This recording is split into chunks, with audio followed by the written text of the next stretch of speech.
सिंधुदुर्ग जिल्ह्याची विकासाकडे घौडदौड. शासनाच्या विविध योजनांमुळे शेतकऱ्यांना मिळालं बळ.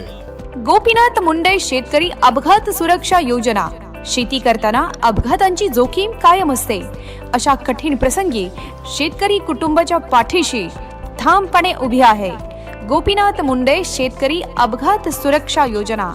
या योजनेअंतर्गत सिंधुदुर्ग जिल्ह्यातील 166 शेतकरी कुटुंबांना तब्बल 3,30,00,000 रुपयांचं आर्थिक सहाय्य वितरण.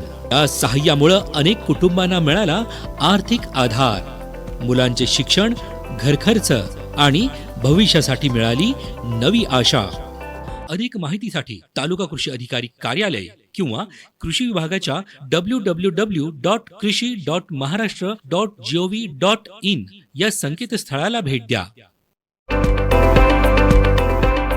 शासनाच्या योजनांनी शेतकऱ्यांना मिळाले नवे बळ, नवा विश्वास. सिंधुदुर्ग जिल्हा होत आहे अधिक आत्मनिर्भर, सक्षम व समृद्ध. प्रस्तुती जिल्हा माहिती कार्यालय सिंधुदुर्ग.